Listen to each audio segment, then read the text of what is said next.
Après ma différenciation quantique non commutative, ma supersymétrie synchrone-asynchrone universelle de l'espace-temps, vous aurez tous accès aux nouvelles expériences de pensée galiléenne et aux expériences de physique, plus à la double précision infinie du résultat exigé des mathématiques pour être validé, ainsi qu'à tout ce que cela implique via 4 liens.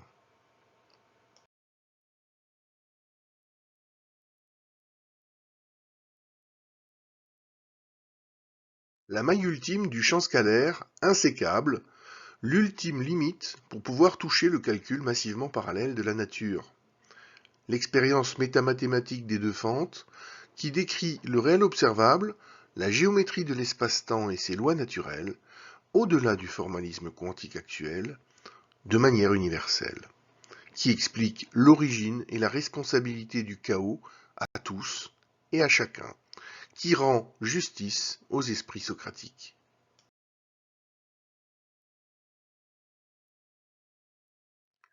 Bonjour à toutes les sommités académiques. Comme en 1604, je vous convoque pour contredire galiléennement votre langue à sa racine.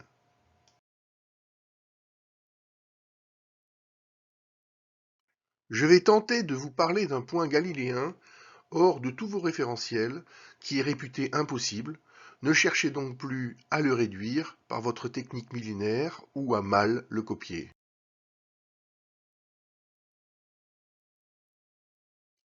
L'expérience, qui en une seule dérivée, vérifie mes axiomes, la totalité des entiers et des choix infinis possibles. L'escalier qui couple la racine carrée de 2 à la place de 2, comme transport optimal.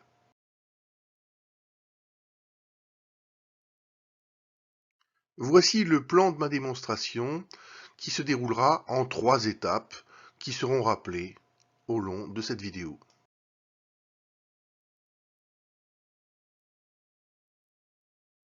Je vous présente la seule théorie du premier ordre qui décrit de manière unique une structure de domaines infinis.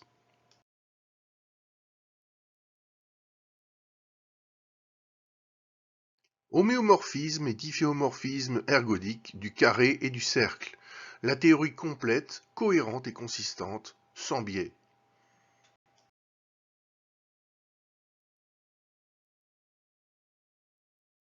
L'horloge cachée qui fait enfin apparaître la supersymétrie là où personne ne l'attend.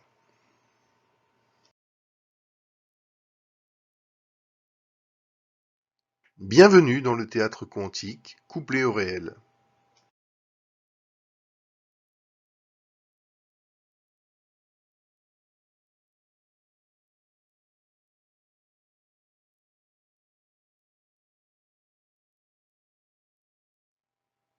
Et vous voilà, vous.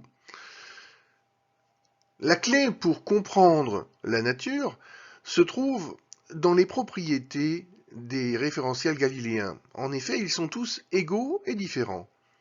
Qu'implique être un nombre premier? Ils ont cette caractéristique. J'ai eu l'idée de le transposer à comment devenir un corps premier de la chute des corps, puis à deux corps géométriquement 100% différents dont le plongement isométrique suit.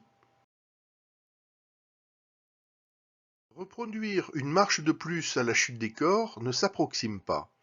Être galiléen, c'est parvenir à coupler la logique quantique au réel, c'est une relation d'équivalence qui met à distance un langage.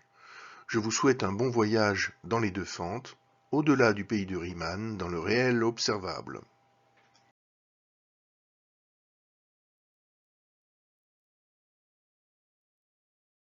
Démontrer en 30 minutes si P est égal et ou différent de NP. Démontrer la racine qui annule en tout point à 0,5. Les lambda d'Einstein, les deux vrais faux jumeaux de la supersymétrie du langage de la nature.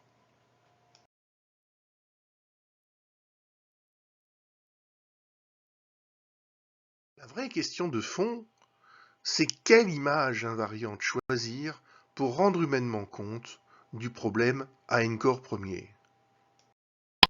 Étape numéro 1. Comment tombent les corps? Les invariants peuvent-ils être enrichis?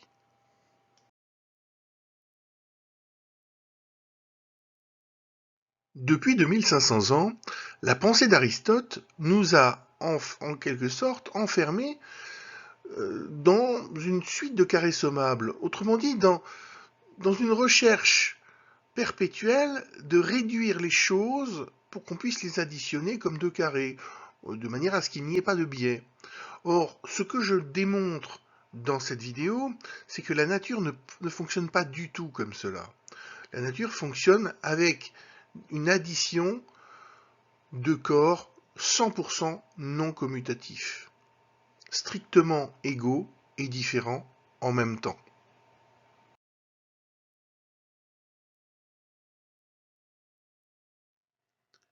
Libres ou reliés par une corde, tous les corps tombent à la même vitesse dès qu'on les lâche.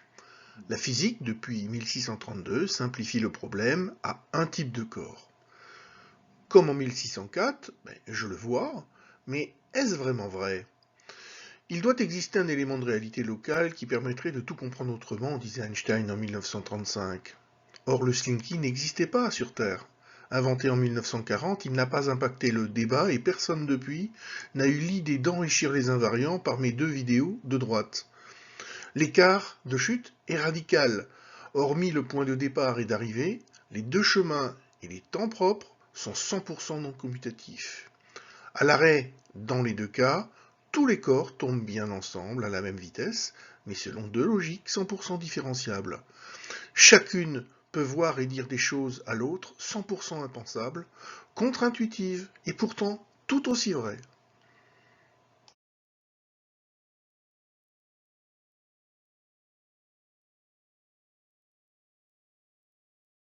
L'étape 1 est à présent validée. Il y a de la place pour une différenciation de la chute pour juxtaposer le discret et le continu. L'étape numéro 2 consiste à passer de deux corps réels, une plume et une balle de tennis, à deux géométries aux abstractions ultimes liées. Le professeur Tadashi Tokieda est l'homme clé pour saisir la suite de ma théorie. Il est le seul au monde à prendre au sérieux la logique des jouets dans le langage de la nature. Malgré mes tentatives de contact par email, et comme vous tous, il ne m'a jamais répondu.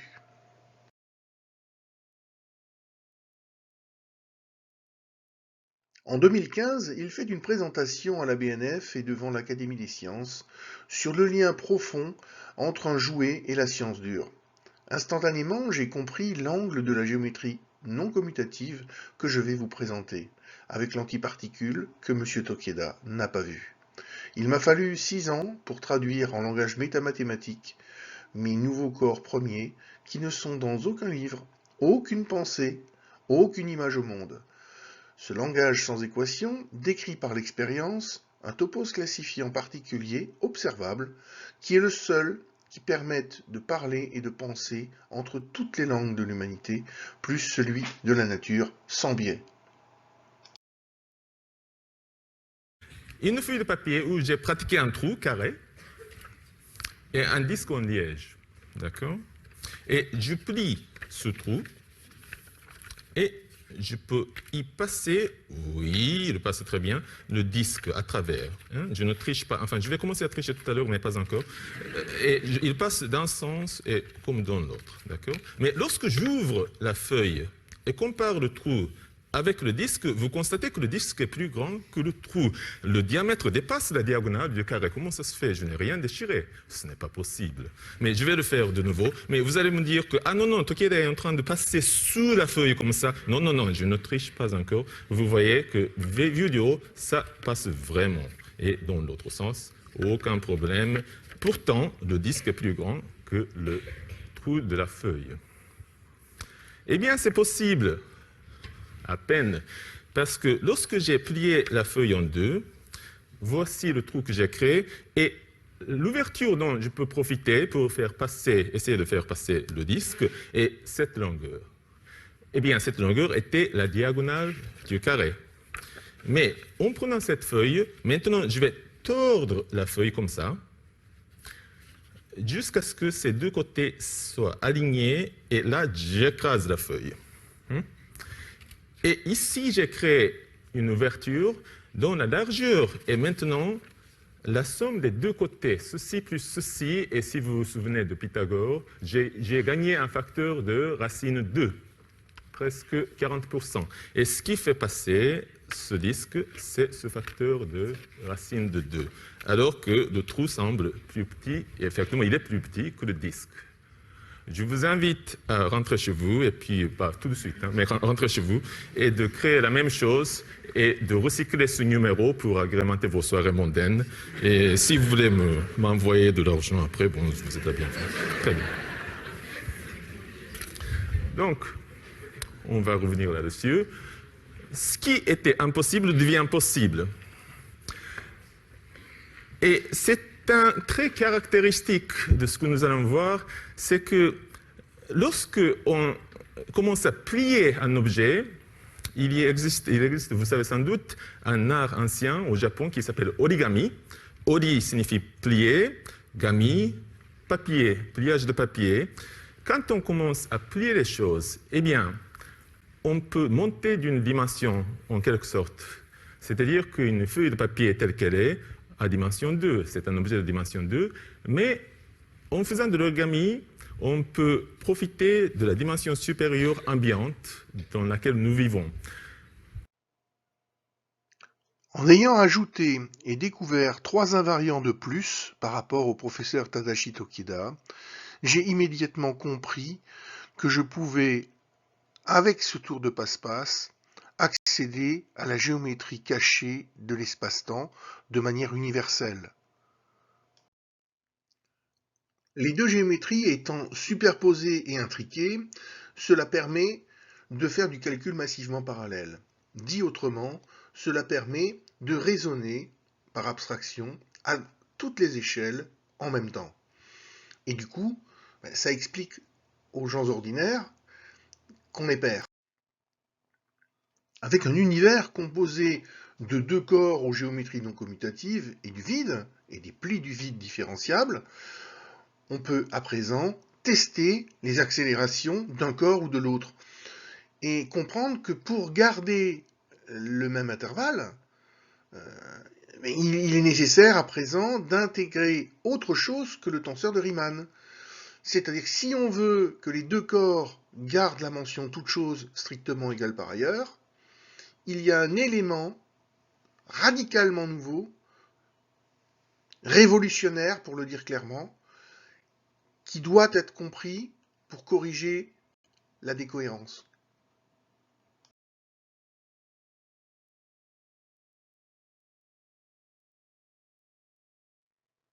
Après avoir trouvé l'antiparticule du tour de passe-passe du professeur Tokida, j'ai couplé les deux géométries à la gravitation à 2 blocs espace-temps distincts qui ont chacun leurs plis incompatibles comme langage.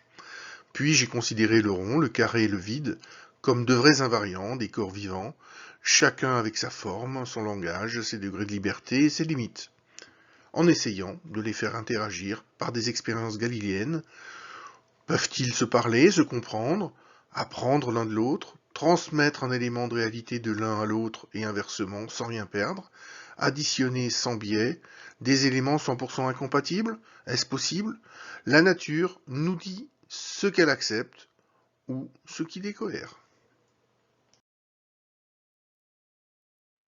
En route vers le corps F1, la clôture canonique algébrique et géométrique des corps premiers finis.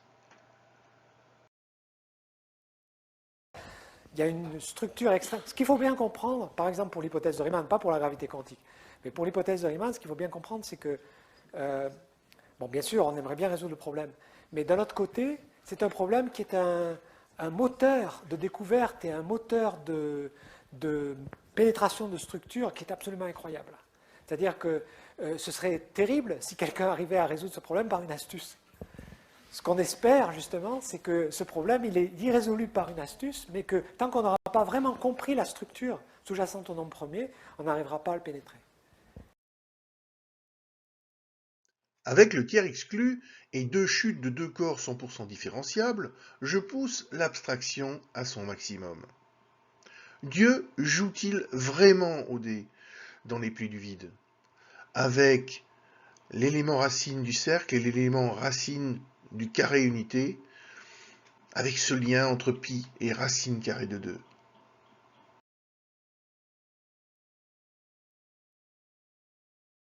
L'étape 2 est validée. Il y a de la place pour passer à deux corps abstraits aux propriétés lambda ultimes verrouillées. Quand le diamètre du cercle unité est strictement égal et différent de la racine carrée du carré unité, la diagonale du carré a alors son antiparticule moins racine carrée de 2 non commutative verrouillée avec une double précision infinie. Une différenciation des deux corps dans le débat EPR de 1935 devient possible, qui respecte totalement la complémentarité de Niels Bohr. Ce sont donc à présent deux corps premiers avec leurs antiparticules, deux types chromosomes des jumeaux et leurs lambda 100% égaux et différents, qui vont plonger dans la géométrie de l'autre dans une bijection révolutionnaire. Toutes choses restant strictement égales par ailleurs après transformation, en allant bien au-delà de la théorie galoisienne de l'ambiguïté. Permettez-moi de vous adresser un dernier souhait. Mon dernier souhait, c'est que vous retrouviez les yeux d'enfant. Car vous savez, la nature, non seulement la nature des laboratoires, la nature des classes, la nature des livres, la nature des séminaires, la nature des publications spécialisées, mais la nature qui nous entoure, la nature dans laquelle nous vivons, dans laquelle nous mourons, dans laquelle nous aimons, cette nature, vraie nature, que nous avons tous les jours, elle est parsemée de beaucoup de germes de sciences qu'on aperçoit de temps en temps avec davantage de limpidité si on les regarde avec des yeux d'enfant. Je rêve, hein. S'il y avait des philosophes qui connaissent suffisamment les maths et qui comprennent les topos de l'intérieur, il y a peu de gens qui comprennent les topos de l'intérieur, il y en a très peu, ils seraient capables de donner des modèles qui seraient utiles pour beaucoup mieux apprécier ce genre, par exemple, de discussion, ce genre de situations qui sont en fait beaucoup plus subtiles par rapport à la notion de vérité que cette notion d'une inefficacité absolue que nous utilisons tout le temps, qui est un tel a raison ou un tel a tort. D'accord? Donc, Petit entracte avant l'infiniment petit, avant des accélérations ultra-violentes entre les mondes. Comment vraiment rien peut-il devenir un invariant nouveau à la seconde où notre conscience en prend connaissance? Seuls les Galiléens touchent cette propriété. Alors ce qu'il y a de bien, c'est qu'on peut à présent supprimer les corps. On peut supprimer le rond, le carré, et plongeons ensemble dans l'infiniment petit.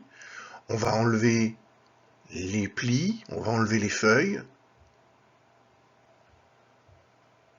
Mes axiomes de départ enfantins, un rond, un carré, plongent maintenant continuellement dans l'inframonde, les espaces de Hilbert, les produits tensoriels non factorisables, intraduisibles à 8 milliards de personnes jusqu'à aujourd'hui. Dans tous les espaces-temps, de toutes les horloges, toutes strictement égales et différentes au référentiel galiléen, quel qu'il soit, incluant même des référentiels inconnus futurs fonctionnant avec des langues 100% orthogonales. Nous voilà ensemble dans l'inframonde avec vos outils les plus puissants.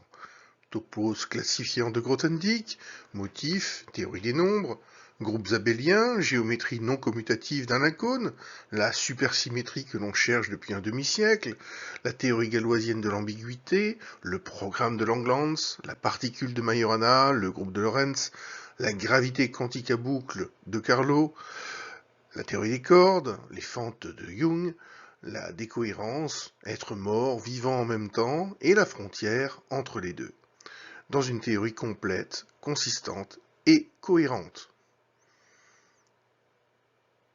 Nous allons mettre tous vos outils dans ce coffre, puisqu'ils sont, et vous le verrez, totalement pris en compte.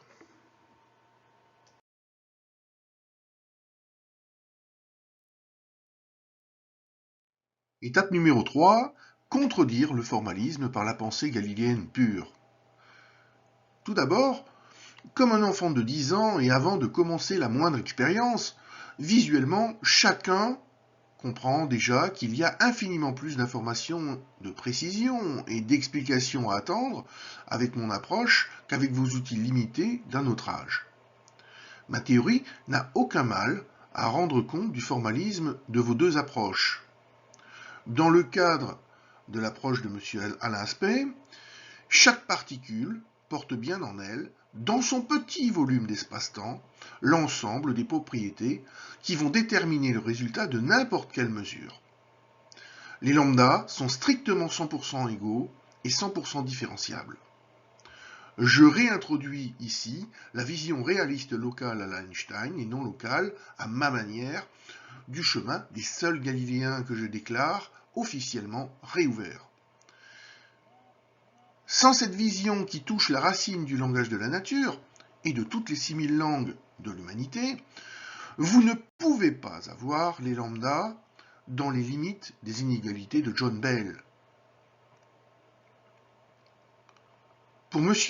Serge Haroche, comme nous l'avons vu, mes deux particules, petit a et petit b, cercle unité et carré unité, au repos, peuvent parfaitement se transformer dans un état excité, grand A et grand B, en étant liés, étant des états superposés, grâce à deux fentes dans le vide, à la fois fixes et mobiles. Ce sont deux segments d'ADN premiers, où tout se passe, qui contiennent 100% de l'information, les lambdas, plus les ponts d'équivalence, plus le chemin unique de chaque point avec l'autre monde, la vitesse, la position. Le langage de la nature peut ainsi s'apprendre, ma démonstration en est la preuve, l'intrication comme la limite entraînant la décohérence, le chaos total apparent, grandissant depuis 50 ans, devient explicable et évitable. Le formalisme est pris en flagrant délit d'incomplétude. Là où le record mondial de qubits parfaits intriqués est de l'ordre de 50, techniquement rendu parfait ou cloné, mon expérience produit une structure observable composée de milliards de milliards de milliards de particules, toutes naturellement stables, intriquées, dans deux corps premiers réels sous tous les angles, divisibles uniquement par 1 et par eux-mêmes, ayant pour partie réelle racine 0,5 ou une réalité invariante galiléenne totalement contre-intuitive passe, toutes choses restant égales par ailleurs, violant une dizaine de principes fondamentaux, à commencer par le principe d'incertitude d'Heisenberg et le second principe de la thermodynamique. Là où deux logiques restent bloquées par ignorance, dogme et croyance, ma présentation permet de préciser au monde entier la racine du langage de la nature. Pourquoi, sans les lambdas, la taille autorisée de grand A et grand B avec les deux fentes, il ne se passe rien? Avoir une image mentale de ce que représente un rond ou un carré, c'est la morale du film. Observer en dimension 3 et plus, grâce à l'origami, une expérience galiléenne valable pour tous les points de l'espace-temps de l'univers. Une superposition d'états plus une intrication de milliards de qubits naturellement parfaits à toutes les échelles. Pourquoi il est interdit de chercher à observer, à violer, à trahir, à déplier les feuilles lors d'une superposition d'états, quand on n'a pas soi-même ses propriétés? Comprendre l'origine de la décohérence massive, du chaos depuis 2500 ans, dès lors qu'on ne respecte pas sous tous les angles le réel, tel que la loi fondamentale de la nature le conçoit. Seul contre tous, j'affirme qu'il existe bien un modèle sous forme d'une expérience galiléenne qui, par une bijection, est capable de rendre compte de toutes les corrélations sous tous les angles en même temps, qui combine les deux solutions du tiers exclu superposées en annulant les différences pour chaque point des deux mondes, au repos et ou excité à 0,5, qui est la solution de Riemann, avec deux précisions absolues ne nécessitant aucun test en plus. Refaisons donc ensemble les calculs historiques avec ma théorie et mon langage métamathématique infiniment plus précis que le vôtre. Le formalisme historique est très clair. Il est encadré d'une part par les inégalités de John Bale en 1964, qui dit clairement que toute solution locale à la Einstein est forcément encadrée entre 2 et moins 2. Et d'autre part, les expériences d'Alain Aspect de 1981, qui par la mesure démontrent qu'il y a violation de ces inégalités, puisque 2 fois la racine carrée de 2, ça fait 2,82, 84. La discussion est close, le chemin des Galiléens est interdit. Refaisons ensemble le plongement isométrique des deux corps, la bijection d'un corps dans l'autre.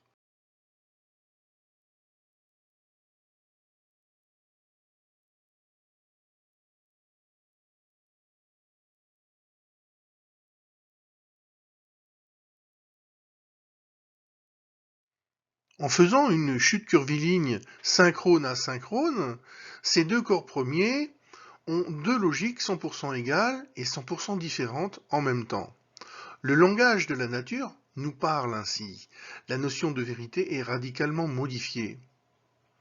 Alors la merveille de la pensée pure des Galiléens, elle va s'exprimer à présent, parce qu'elle permet, grâce à la géométrie et grâce à un concept, à un méta-concept, de pénétrer au cœur des plis du vide sans avoir à déchirer ou à entraîner une quelconque décohérence que ce soit.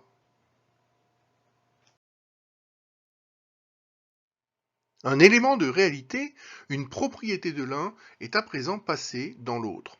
Au début, nous avions petit a, petit b, où la racine carrée du petit carré correspondait exactement au diamètre du petit cercle.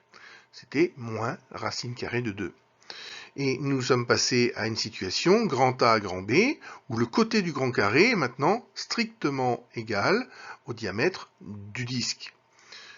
Dit autrement, mais les deux résultats du formalisme sont parfaitement vrais en même temps, puisque tout est superposé dans les états intriqués, et nous avons bien d'un côté le grand carré qui a son côté composé de deux petits carrés, 2, et le disque, le grand disque, a 2 fois son rayon, qui correspond exactement donc au moins 2, puisque c'est l'antiparticule.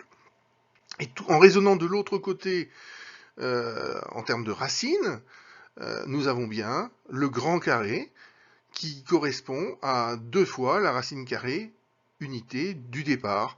Et nous avons une complémentarité avec la particule et l'antiparticule qui s'additionnent tout en étant négative. Il existe bien un second chemin de la chute des corps qui boucle la boucle, et qui dit exactement la même chose, 100% autrement. Le grand public comme la presse n'ont absolument pas conscience des implications cataclysmiques de cette image.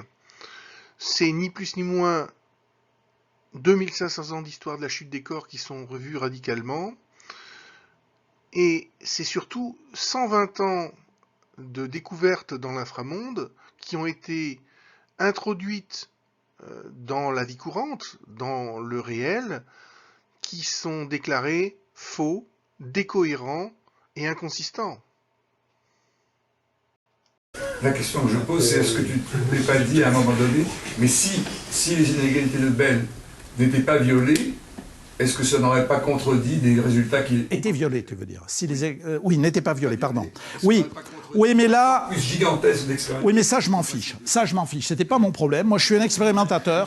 Une vérité technique totale n'est jamais une vérité galiléenne au sens de la nature. C'est un langage incomplet, incohérent, inconsistant, entraînant la décohérence totale.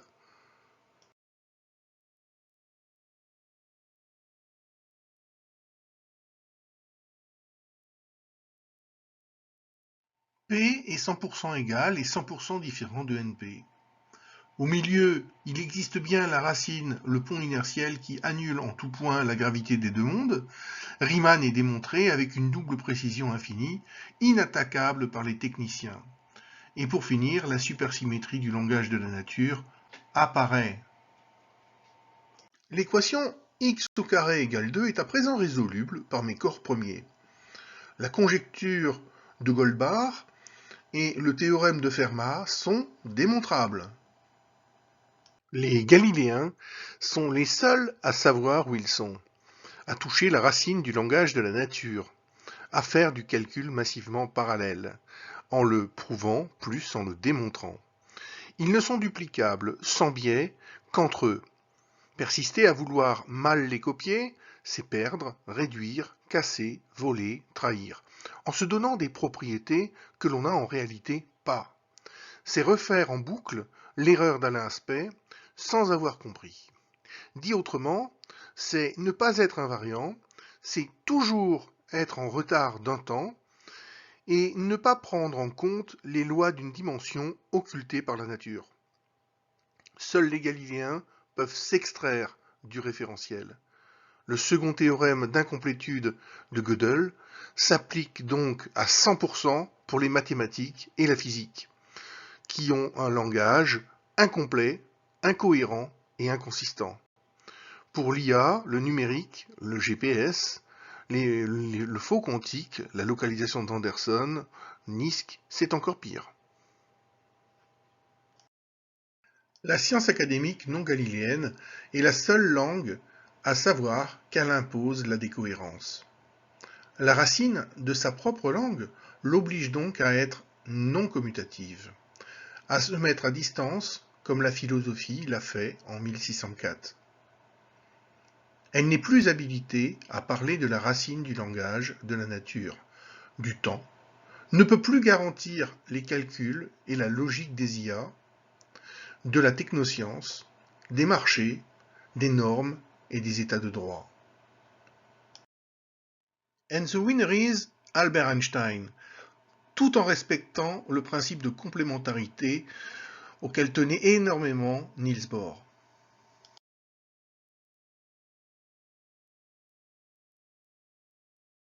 Pour expliquer l'impensable, toute la question est: peut-on comprendre humainement au présent les esprits socratiques au lieu de les maltraiter?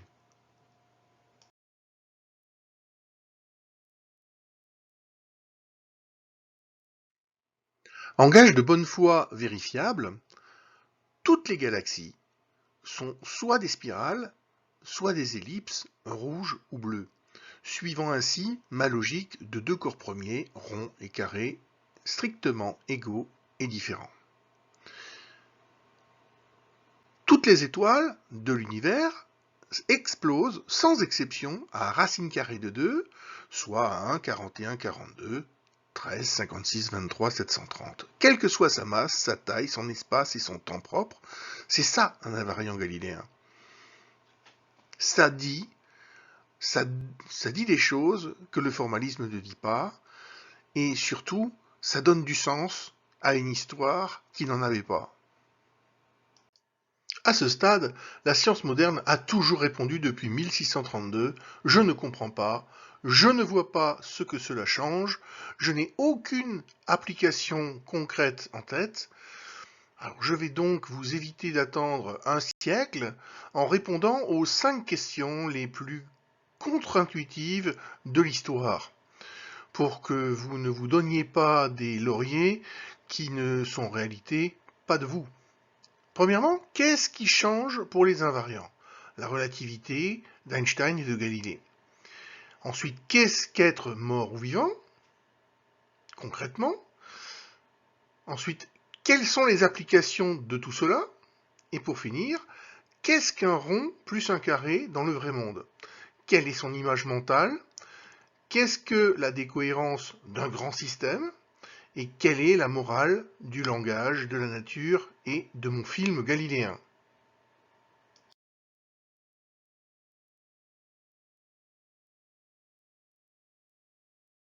Vous avez tout votre temps pour mépriser, ignorer et refuser d'apprendre humainement à 0,5.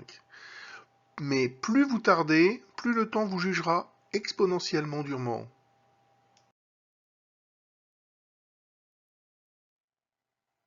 En imposant le tiers exclu comme invariant, j'ai provoqué par mon système d'axiomes parfait, complet et cohérent un cataclysme logique. Mais dans le même temps, mon langage métamathématique, qui touche le réel continuellement pour un enfant de 10 ans, annule la chute.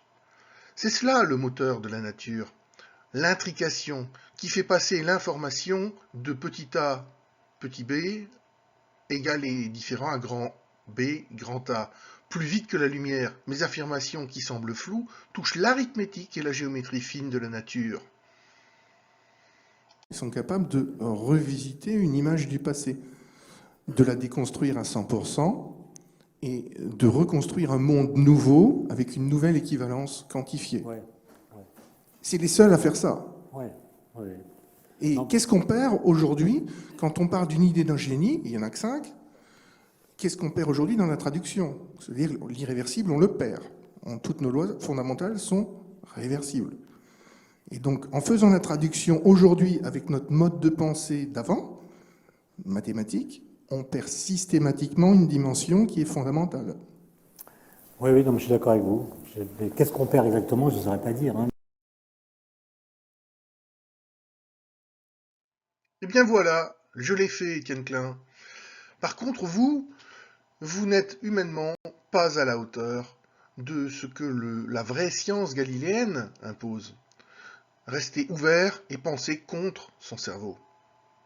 Vous ne m'avez pas respecté, comme moi je l'ai fait de vous. Incapable de reconnaître ce cadeau que je vous donnais, comme à Alain Cohn, qui est à la racine de vos propres langues. En sachant que je pourrais aligner 50 de vos plus grands piliers de vos interventions et les broyer en fines particules.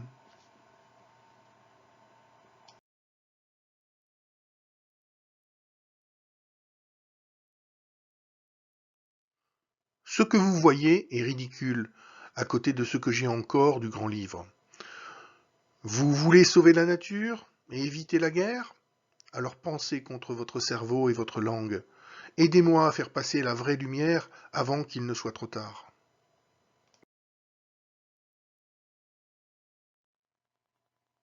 Toutes les grandes superpuissances sont en train de passer le feu nucléaire, dans un sous-marin ou ailleurs, en automatique. Autrement dit, quand des critères sont réunis, il arrive une limite au-delà de laquelle il n'est plus possible de faire machine arrière.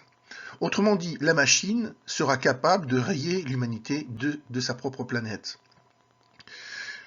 Mon concept, mon théorème, est le seul qui impose la non-commutativité, qui impose une case vierge et qui la justifie. Quels que soient les arguments d'une superpuissance, plus aucune vérité unilatérale non galiléenne n'est recevable.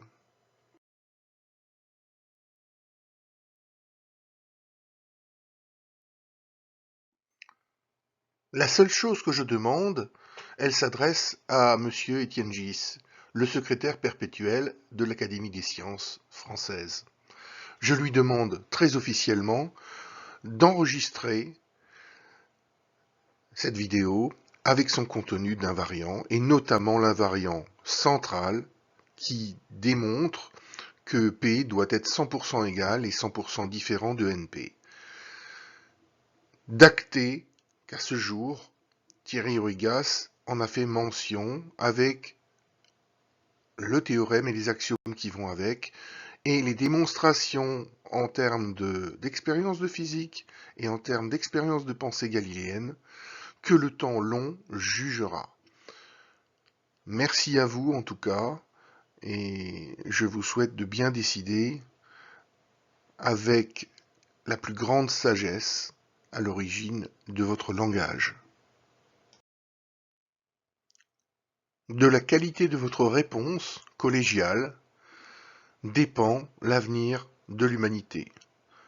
Sens ou non-sens en anglais, c'est à vous de décider.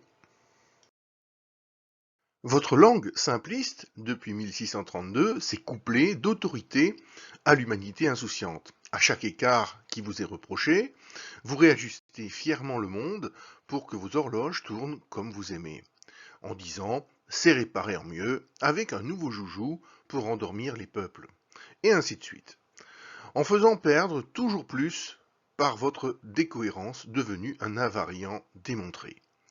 Ma différenciation quantique non commutative, ma supersymétrie synchrone-asynchrone, tue votre faux monde et sa langue ultra technique, en vous interdisant à jamais d'oser redire « je sais », sauf à devoir payer la totalité de l'addition. Vous n'avez pas les moyens de contrer un Galiléen. Votre langue vous oblige à rendre compte ou à devoir plier sans râler.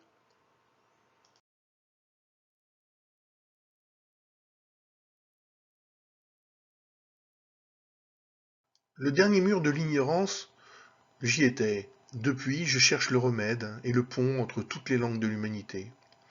J'ai toujours été reconnu comme différent et pourtant devant. Je tiens à remercier particulièrement Pierre Labrousse, c'est par lui que tout a commencé.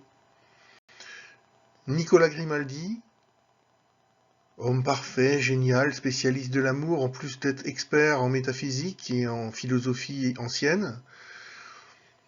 Et Axel Kahn, académicien des sciences. Je remercie également tous les amis. Emmanuel, sans lui, il n'y aurait pas eu de photos, qui sont très techniques. Les hommes, les femmes qui ont croisé mon chemin et qui, à des moments, ont pu capter des images, des instants qui sont retranscrits sans biais à travers cette vidéo.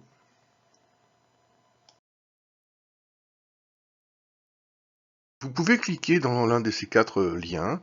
L'un est destiné à 99% de l'humanité, ce qui permet de rattraper 2500 ans d'ignorance. Et les 3 autres sont pour les techniciens qui ont ici la totalité des éléments nécessaires à leur jugement. Vous êtes les dernières sommités à connaître encore la totalité de cette histoire très subtile qui s'est déroulée il y a 120 ans. Mais si vous oubliez de rendre compte de l'erreur systémique que vous avez faite, des horreurs qui ont découlé des choix qui ont été faits, à ce moment-là, les nouvelles générations qui viendront dans 30 ans, vos suivants, repartiront du début et naïvement referont avec certitude, avec de nouveaux outils bien plus destructeurs, des erreurs cataclysmiques. Et c'est la raison pour laquelle je suis radical avec vous.